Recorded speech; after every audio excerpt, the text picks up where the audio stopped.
Ndikulandilena balokondedwa kulingaliro la usiku wa lero, usiku wa pa 7 July 2021. Okondedwa, mu usiku wa lero tidzalingalira pa mawu a Mulungu opezeka pa Yobu chapter number 1 ndime yake yoyamba mpaka ndime ya number 3, komanso Yobu chapter number 42 ndime yake imodzi yokha ndime ya number 12. Okondedwa, pa Yobu 1 ndime yoyamba mpaka ndime ya number 3 pali mawu awa: m'dziko la Uzi munali munthu wina dzina lake Yobu. Munthu ameneyi anali wosalakwa ndi wolungama mtima, ankaopa Mulungu ndi kupewa zoyipa. Anali ndi ana amuna 7 ndi ana akazi 3, ndipo anali ndi nkhosa 7,000, ngamira 3,000, ng'ombe za ntchito 1,000 ndi abulu akazi 500, ndiponso anali ndi antchito ambiri. Iye anali munthu wotchuka kwambiri pakati pa anthu onse a mayiko akummawa. Okondedwa, pa Yobu 42 ndime yake namba 12 pali mawu awa: Yehova anadalitsa Yobu pa masiku ake otsirizawa kupambana poyamba paja. Iye anali ndi nkhosa 14,000, ngamira 6,000, ng'ombe za ntchito 2,000 ndi abulu akazi 1,000. Okondedwa, pa mawu amenewa tidzalingalira pamutu onena kuti ndi madalitso ndithu kuti munthu akhale ndi katundu wambiri. Ndi zotheka ndithu kukhala munthu wolemera, komanso wopemphera ndi wodzichepetsa, woyenda mchiyero ndi chilungamo cha Mulungu. Okondedwa, kukhala ndi katundu ochuluka ndi madalitso ndithu. Ndipo ndi zotheka munthu kukhala wolemera kwambiri, komanso wopemphera kwambiri, munthu woyenda mchiyero, munthu wodzichepetsa, munthu woyenda mchilungamo cha Mulungu, ndi zotheka. Okondedwa, kukhala olemera sindiye kuti umapembedza Satana. Ayi, Mulungu ndiye mwini kudalitsa. Madalitso onse amene Mulungu amapereka kwa anthu kuti anthuwo azimutumikira ndi kupembedza Mulunguyo moona mtima. Ameni. Pa nkhani, okondedwa, nkhani yakudalitsika mwachuma ndi nkhani imene imakhala yovuta pakati pa anthu opemphera. Anthu ambiri adafanizira kupemphera ndi kukhala wosowa. Monena kuti alipo wena mwinanso amene mukundimva panopa amene simudavomereze kunena kuti kukhala ndi katundu wambiri ndi madalitso.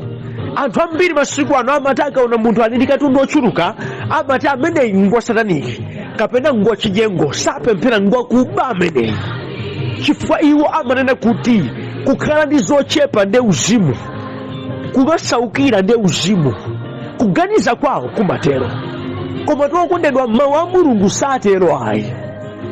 Ayi, mawu a Mulungu ngosiyana kwambiri ndi kaganizidwe kamene ambiri ali nako. Ndimati ndinene pano kukhala ndi katundu wambiri ndi dalitso lapaderadera. Material blessing ndi dalitso ndithu, sikuti chuma cha Satana. Ayi, malemba anenetsa siliva ndi golide ndi zanga. Ndidaphunzitsapo masiku ambuyo munena kuti Mulungu akuchita kunena pa Deuteronomy chapter number 28 akuti ndidzakutsegulirani mazenera a chuma kumwamba, kukhuthulira ana wanthu. Chuma chake amanena chiti? Amanena chimenechi kumene ndi Mulungu amene amathanso kudalitsa iwo omupembedza. Madalitso ngofunikanso ana a Mulungu adzikhala nawo. Kukhala ndi chuma sindiye kuti ukutamba. Ayi, ndi zoona alipo wena ngokhwima ndipo ali ndi chuma kamba kotamba, tivomerezane. Enanso ngasatanike ndithu tivomere. Mdierekezi adanamiza, amapembedza mdierekezi ndipo ali magalimoto.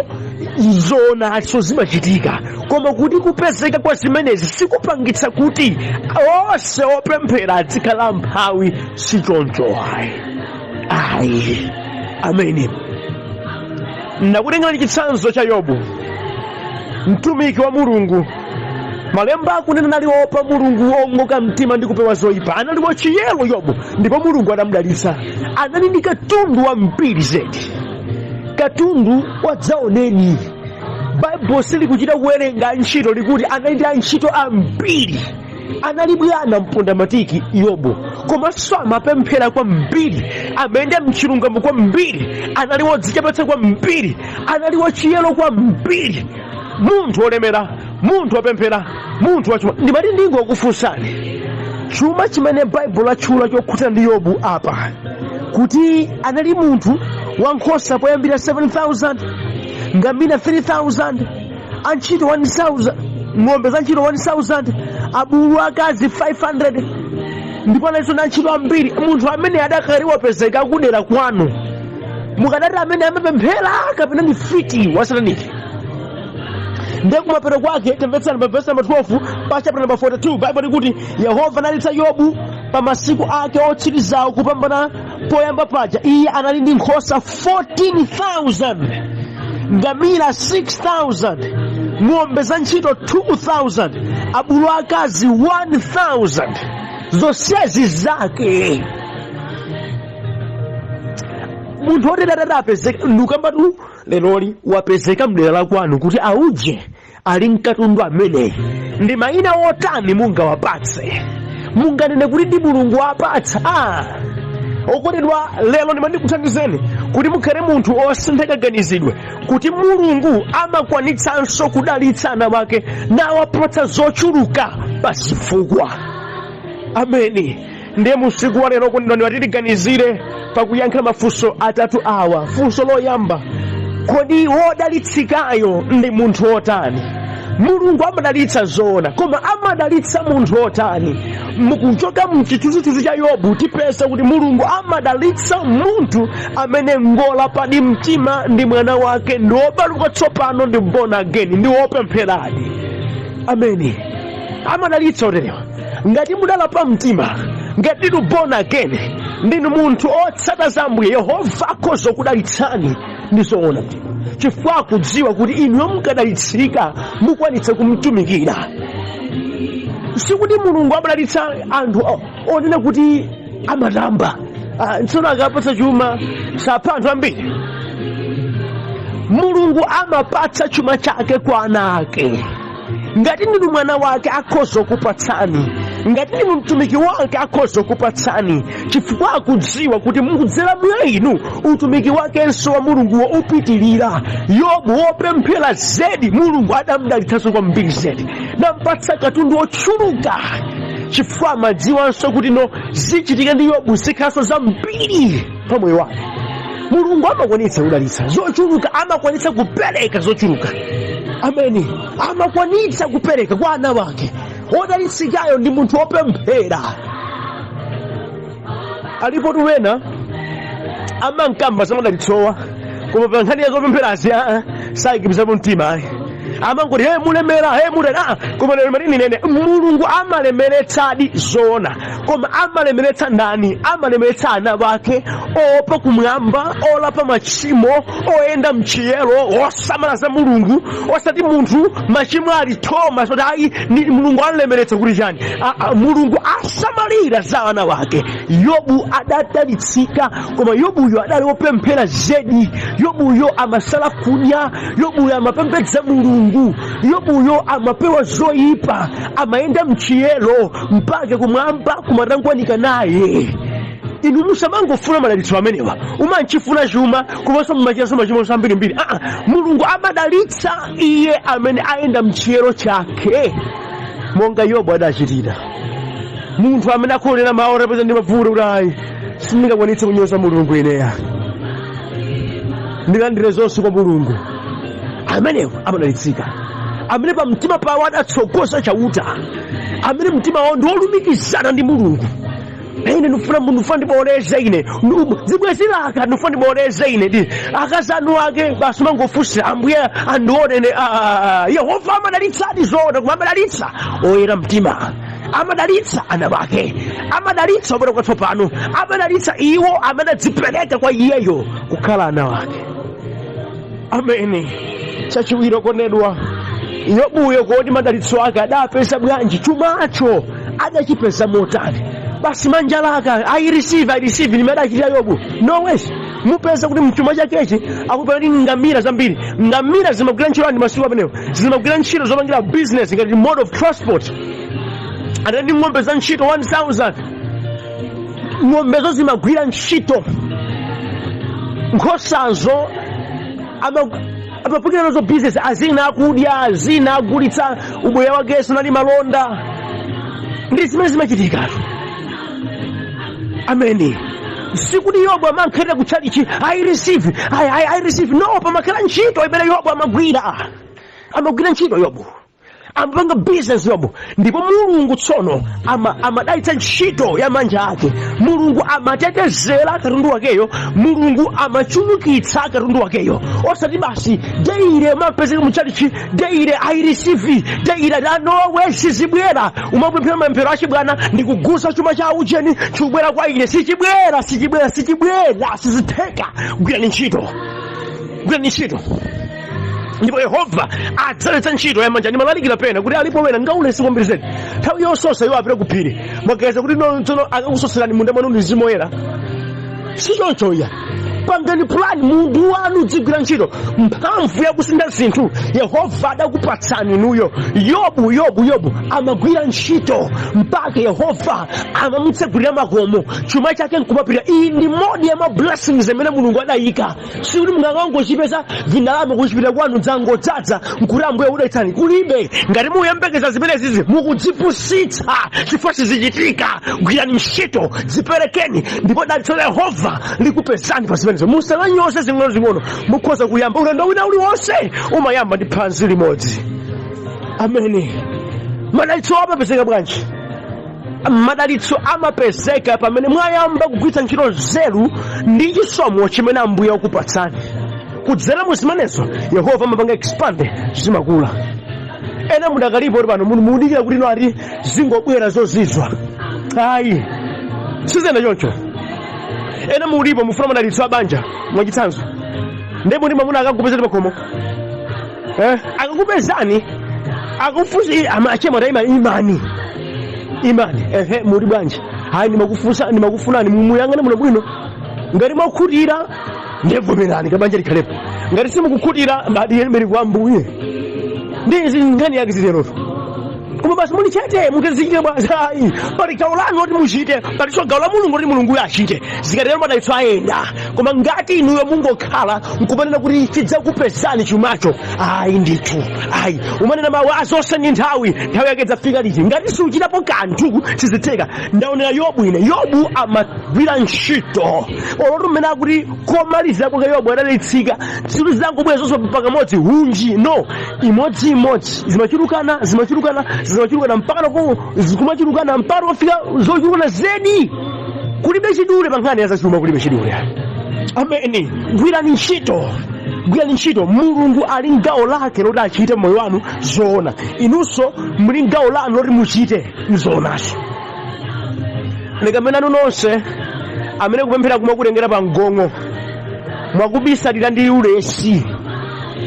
Mumapemphera zizoti simunafuna mupempherere. Ndaonapo ine anthu mwana wawo khoza mayeso opita ku sukulu yomalira, usala kudya 3 days, Ambuye ndifuna mwananga sukulu fees. Udali kulosa kozekeratu patati.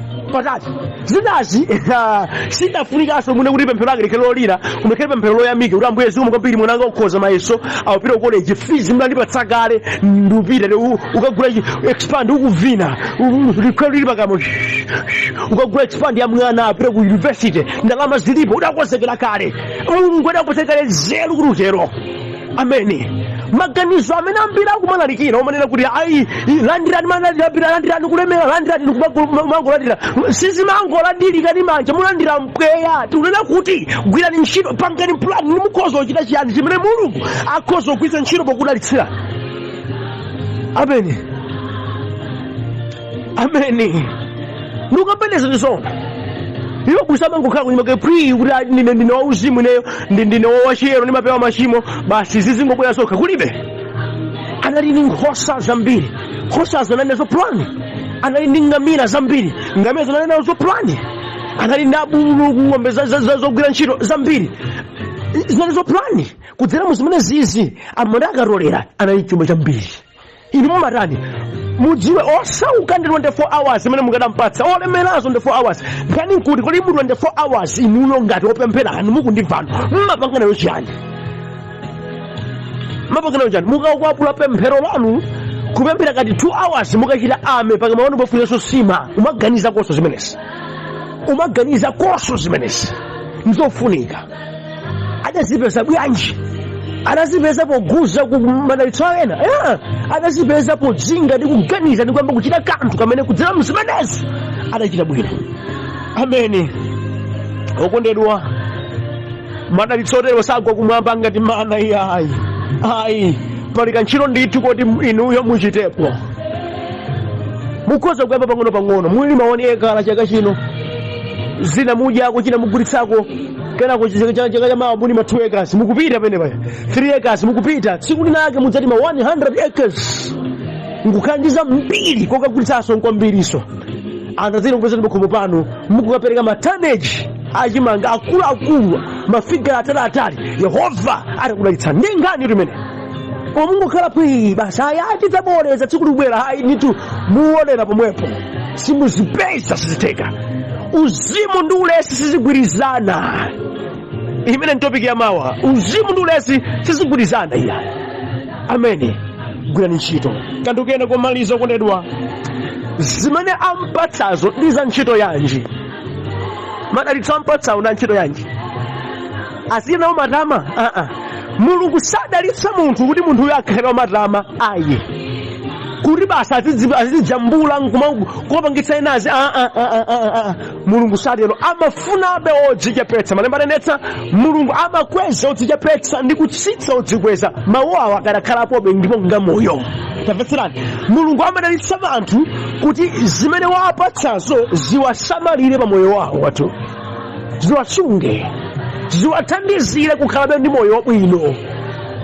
Okondedwa, munthu amene ngosowa ngakhenso mtendere wa mumtima saupeza.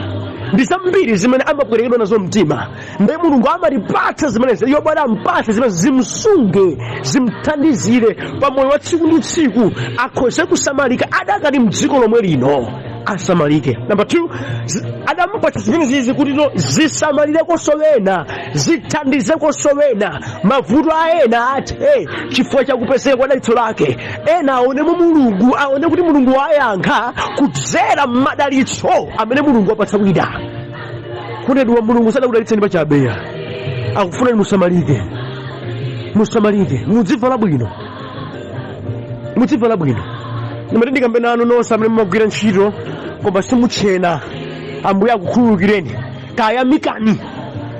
Ukagula kwa chovala kabwino muzioneka kuti mulungu adakudalitsa mkoni. Mumagwira ntchito, mumagwira ntchito uvala akuze bwino. Oseza matama yomwe kuti adakupatsa ntchito kuti ikusamaleni. Salale mmalandira koma kashati ako muvala kumbudzuka kusayamika. Yehova adakudalitsani kuti zikulereni zikusamaleni. Mumagwira ntchito koma timbaliro odyera ku nyumba tiomvetsa chisoni kwambiri. Yehova adakudalitsani kuti zikusamalireni, zikusungeni, mukhale ndi moyo wabwino. Pakapezeka vuto kena kake inuyo kudzera madalitso amene mulungu adakupatsani ziyankhidwe zimenezo. Musayeso kusauka nazo mutenga nkuchita ndema yankho amenewo. Komanso mudalitsekonso wena enanso amene alibe zimenezo zimene muli nazo athandizike. Tsono zimadabwitsa ngati inuyo mukanika kugula shati, mukanika kugula kachovala kabwino, mukanika kugula nsapato zabwino, nde wina ovutika m'bale wanu kapena munthu wina wapaderadera mungamuthandize. Yehova amapereka madalitso kuti enanso adalitsike nawo. Yambani ndinu kuyamika ndi kumadzisunga nazo zimenezo. Mukenako ngati ziliponso zina musungira nazo sowena ndipo adalitsika nathandizika chifukwa chani. Ndipo chotsiriza okondedwa kuti mutumikire nazonso mulungu azimva. Ameni. Kuti adakudalitsani ntchito yake isayime, atumiki ake asasowe asavutike, uthenga wake ufalitsidwe mosavuta chifukwa chakuti inuyo adakudalitsani. Zopangitsira kuti uthenga wa mulungu upite patali adasungiza mwa inuyo. Day 1, ngati inuyo mukuzisunga nazo, mukusunga nazo soyena, simungalephere kupitisa patsogolo uthenga wabwino, sizingatheka. Koma ngati inu mukanika kuzisunga inu nomwe, enanso mukanika, ndiye kuti mulungu neyi simuvomera. Koma chimene mulungu amadalitsira anthu ana ake amene akumtumikira nkuti uthenga wake ukafikire patali, ukafikire konsekonse. Zimapatsa chisoni masiku ano machali chomwasowa zinthu pamene wopemphera ali momwemo. atumiki a Mulungu kumasowa zinthu zotumikira za dzina la Yesu pamene awapemphera ali momwemo. Okondedwa, adakudalitsani Ambuye kuti zikusungeni, zisunge ena, zitumikirenso dzina la Mulungu. Mulungu atchuka, amveka, athandize ena through you, kudzera mwa inu. Yobu ena adadziwa za dzina la Mulungu chifukwa cha iye. Amapereka sembe. Yobu analemba antchito ambiri, ndiponso Yobu amasungika ndi zimene ali nazo zinakwaniritsidwa motero. Okondedwa, Mulungu amadalitsa kwambiri ana wakenso. Motero mudziwe kuti kukwera magalimoto satani njayi, Mulungu amadalitsanso ana wake. Koma chowadalitsira ndi kuti ziwasunge, zisunge wena, zipatse patsogolo utumiki wa Ambuye. Zimapezeka bwanji? Gwirani ntchito. Yehova adzadalitsa ntchito ya manja wanu. Muli ndi gawo loti muchite inuyo, osangoti phwi ayi. Ameni. Ndipo Mulungu amadalitsa ndani? Ana wake. Ndanena kale, omuopa iye, okhala maso pake, oyenda mchiyero. Talingana zimenezi musiku wa lero. Ndipo ngati mufuna kudalitsika, khalani mwana wake, khalani ola pa tchimo. Yehova akudalitsani. Usiku wabwino. Ambuye akudalitseni. Amen.